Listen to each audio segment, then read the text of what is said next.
Mungkin ini tidak membahas Cepinnya secara khusus, tapi lebih membahas sektor poultry, unggas secara umum. Ya. Jadi Cepin atau Java dan juga yang lain-lain itu bisnis utamanya itu ada 3, ada 4 sih, 4 ya. Yang pertama adalah dia jual pakan ayam, ya.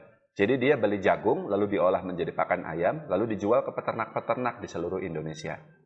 Yang kedua, dia jual namanya itu day old chicken, DOC, anak ayam usia sehari.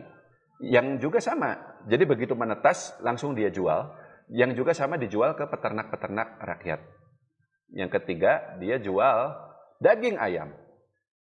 Ayam ditetaskan, jadi besar, dia jual. Dan yang keempat, olahan ayam. Jadi dia bisa dibilang dari hulu sampai hilir. Olahan ayam ini meliputi nugget, sosis, ya, chicken popcorn, macam-macam lah. Kebetulan Sharon Pokpan itu adalah perintis di olahan ayam ini. Dulu, sebelum Sharon Pokpan mulai beroperasi di Indonesia, awal tahun 2000-an, orang makan ayam ya cuma digoreng doang gitu, atau dibikin semur, atau dibikin soto, segala macam. Barulah ketika Sharon Pokpan ini bereksperimen dan ternyata eksperimennya berhasil. Chicken itu, ayam itu dibikin chicken nugget ya, lalu dibikin sosis segala macam, sukses. Lalu kita tahu merek chicken Fiesta segala macam, itu semuanya Sharon Pokpan yang merintis. Java segala macam itu baru ngikut belakangan. Nah, karena posisi dia adalah sebagai pionir, maka hari ini dia menjadi market leader, menjadi pemimpin terbesar, dan sampai hari ini dia masih menjadi perusahaan poultry terbesar di Indonesia. Dan itulah yang menjelaskan kenapa secara valuasi, tadi kita sudah tunjukkan ya, Java itu misalnya PBV dia itu cuma 1,1, tapi Cepin itu pada harga yang sekarang sebenarnya udah turun nih, dari kemarin itu 5.600, ya sama yang sering saya bilang, dia ngikutin arah pasar aja. Dari 5.600 sekarang 4.600, bahkan pada harga segini pun PBV dia itu masih 2,6. Meskipun sebenarnya kinerja dia bagus, ROE dia lebih dari 12%, ya.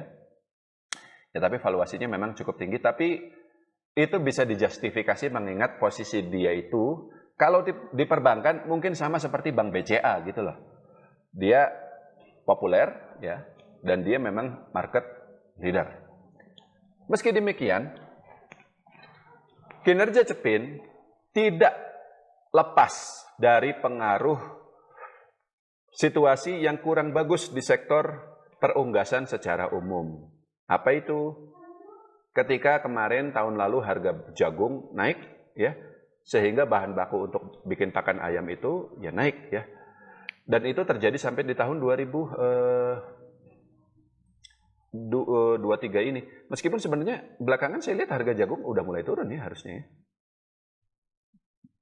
Corn, mana harusnya ada di sini nih. Coba kita lihat yang lain.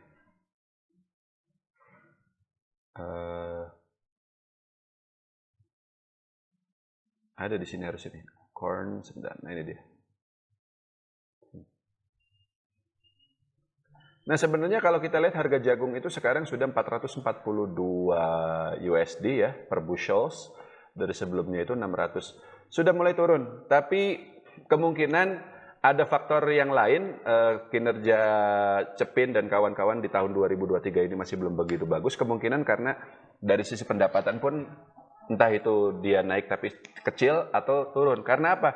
Tadi yang saya sampaikan di awal, Pak Antoni, ekonomi real kita di tahun 2023 ini ya lagi agak melambat, lagi agak lesu setelah booming di tahun 2022-nya. Jadi orang konsumsi chicken nugget segala macam mungkin agak sedikit berkurang, ya. Tapi mudah-mudahan nanti di tahun 2024, karena harga jagung itu udah murah loh. Jadi harapan saya memang nanti di tahun 2024 itu labanya Cepin ini bisa naik dan baru sahamnya juga bisa naik lagi. Dan prospek tersebut nanti di tahun 2024 itu harusnya ada karena dua hal. Satu, ekonomi real harusnya sudah lebih baik. Kedua, harga jagung harusnya sudah memang sudah turun ya. Dan ya harusnya nggak akan naik lagi dong. Karena ini kan seperti balik lagi ke harga dulu. Bentar kita lihat. Ya intinya ini harganya sudah mulai turun lah seperti itu. Sebenarnya kalau dulu itu kinerja perusahaan seperti Cepin ini sempat booming, Pak. Booming dalam artian pendapatannya naik tinggi, lalu labanya juga jadi gede banget. ROE-nya itu bisa mencapai 30%, 40%. Tapi kalau untuk sekarang saya tidak lagi melihat skenario seperti itu. Tapi meskipun untuk naik ROE-nya menjadi 15%, menjadi 20% itu masih mungkin. Tapi balik lagi sampai 30% itu tidak mungkin. Kenapa? Karena pemerintah sekarang ketat sekali menjaga harga kebutuhan pokok masyarakat. Daging ayam, telur ayam itu sama seperti beras. Harganya diregulasi oleh pemerintah. Kalau harganya naik terlalu tinggi, pemerintah turun tangan, alhasil harganya turun lagi dan seterusnya. Makanya harga telur ya, Anda perhatikan deh. Sebenarnya kan tadi kalau saya bilang harga stik sekarang mahal banget tuh. Ratusan ribu kalau kita makan daging sapi. Betul. Dan itu dibiarkan sama pemerintah. Kenapa? Enggak semua orang makan daging stik. Itu memang orang menengah ke atas saja. Jadi mau naik setinggi apapun nggak masalah. Tapi kalau telur itu kan dikonsumsi oleh semua kalangan. Jadi kalau harganya naik sampai 40.000 per kilo, masyarakat pasti marah dia. Jadi dia dijaga untuk tidak naik setinggi mungkin. Tapi imbasnya, ya perusahaan seperti Cepin ini, ya untungnya nggak akan pernah gede-gede banget. Nggak akan.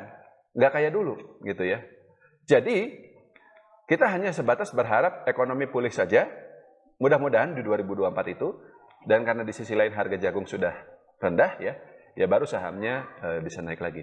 Menurut saya pada harga sekarang, meskipun memang valuasinya Cepin ini lebih tinggi dibanding Java, tapi sudah relatif murah lah memang harga saham di 4.600 itu.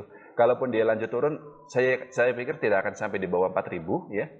Dan kalau nanti di 2024 laba dia sesuai ekspektasi naik, ya sahamnya bisa naik lagi ke 5.000-an. Ya meskipun balik lagi, naiknya pun nggak tinggi juga ya. Sebenarnya saya lebih suka satu lagi Pak Antoni, Malindo. Ya, main. Nah ini soalnya dia pada harga 550 itu PBV dia itu cuma 0,6. Cuman memang dia perusahaannya kecil banget gitu. Jadi even kalaupun ekonomi real sudah pulih, ya harga jagung turun, ya dia masih harus bersaing dengan Java dan juga Cepin. Atau dengan kata lain belum tentu kinerjanya membaik. Tapi kalau kinerja dia membaik itu di situ dia ada peluang sahamnya itu naik lebih tinggi bisa sampai 100%. Kalau Cepin ini kan kalau kita ngarepin dia naik 100%, ya berarti dia harus naik sampai 9.000. Ya berat, nggak bisa gitu loh.